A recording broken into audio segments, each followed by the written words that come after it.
Hi, I'm Ed Amoroso from Tag Cyber, and I'm sitting here with Toby Weir-Jones, who is the product head over at Bayshore Networks. How are you doing, Toby? Very well, Ed. Thanks very much for having me this morning. Welcome to New York. Thank you. It's always fun to come to town. That's great. Hey, let's jump right into it. Tell us a little bit about Bayshore Networks and kind of the OT security work that you guys have been doing for some time. Sure, yeah. Bayshore is one of the longest lived providers in this space. We provide a really fundamental tool for OT operators, which is policy, visibility, and enforcement.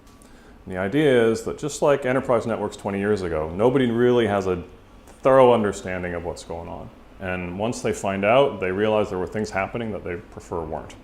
And so Bayshore comes in and we help them figure out what's in their network, what it's all doing, and then give them the ability to put a policy in place which gives them some control over what activity they want and what activity they want to stop. Yeah. I'm going to ask a real duh kind of question. What's OT versus IT? So OT, it's not a dumb question. Okay.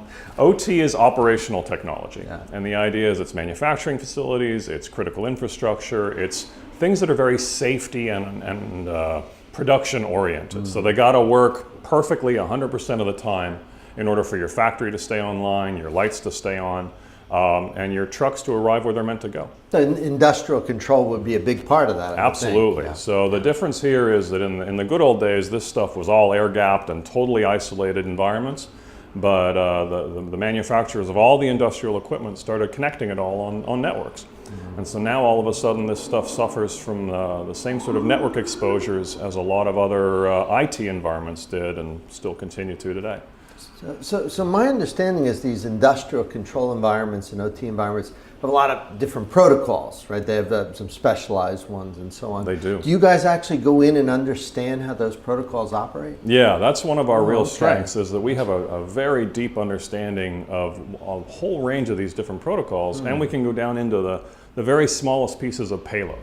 So for example, if you have a process that runs a conveyor belt at a certain speed, there's an instruction that says run the conveyor belt at that speed. And we might say, okay, we just saw an instruction that says run it at a different speed. Doesn't mean stop it, which would be very obvious. It just might be a tiny difference. But that could have a cascading chain of events further down the line in production, which could cause all sorts of problems.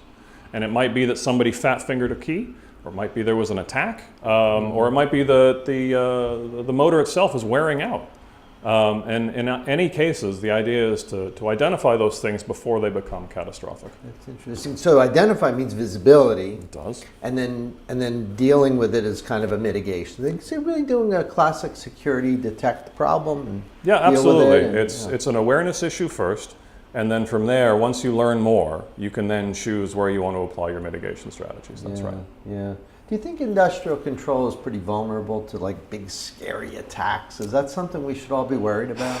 I think there is an element of that, but those are infrequent. Yeah. They're not. I mean, they're dangerous and they do happen, of course, and there's a lot of probing that's going on. Mm-hmm. But the day-to-day risk is more practical. It's that these systems are complex, and that there's a lot of different hands on the controls, and the probability of a complex system operating in an unexpected way is very real, and that's a real risk that affects business every day. But I think it's the consequence, right? Like if you and I are running an IT environment for an accounting firm or something, we'd be worried about losing customer data, and but like the lights don't go out because an accounting firm loses its data.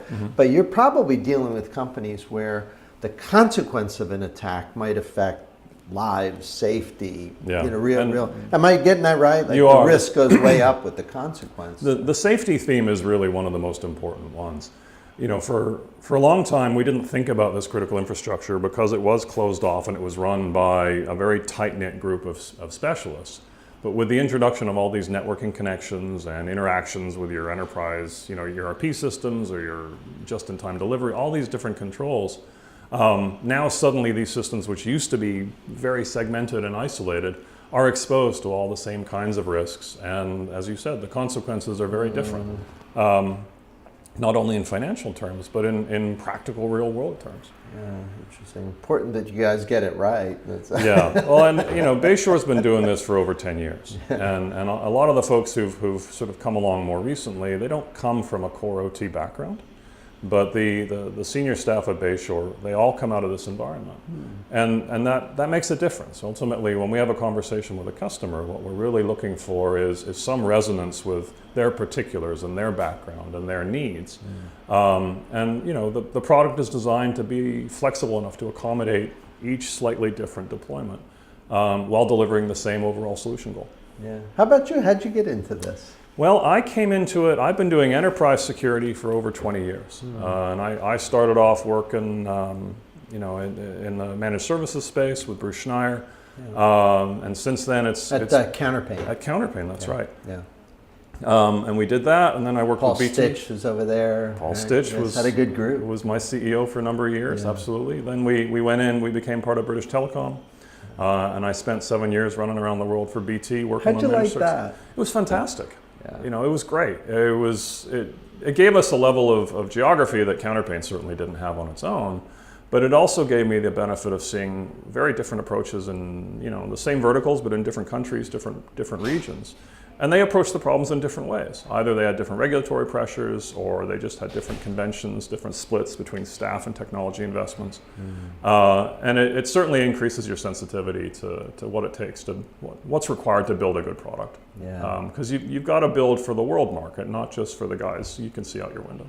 Is it possible that the OT environment becomes more IT-like? Like these protocols, instead of having specialized this, that, maybe it all converges. Like, remember Novell had IPX dominance in the 90s? Sure. And they lost all that. IP ate the land. Yeah, absolutely. You think traditional IT and IP networking, conventional stuff, starts to bleed in and maybe takes over the OT environment as well? I don't think takes over. I think what we're seeing in the convergence space is the customers are looking for ways to have their IT and OT teams work together on shared goals, rather than isolated projects, isolated budgets, totally separated.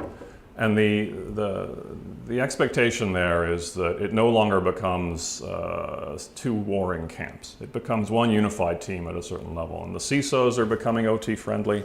And are certainly involved in the governance and some of the product selection criteria. But the OT guys are getting an equal seat at the table, because obviously they're critical to business health and success as well. So I don't see it as a takeover strategy, but I do see that the successful solutions are going to have to work comfortably in both vocabularies. And eventually that degree of awareness and the joint projects will increase.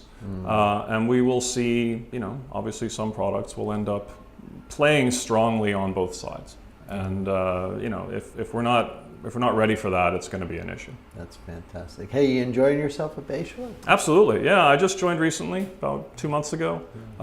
It's been a lot of fun learning much more detail about OT, because clearly that wasn't where I came from originally. But a lot of the lessons from the IT side and some of my past experiences have been useful. So yeah, it's good. That's good. Well, keep doing great work. Thank it's you. Important, and wish you well. And come back and visit us I appreciate it. after you've been there for a little bit. A little bit longer. Get some dirt under the fingernails. Yeah, perfect. Thanks, Ed. I appreciate it. Nice to see you. Cheers. And we'll see you next time.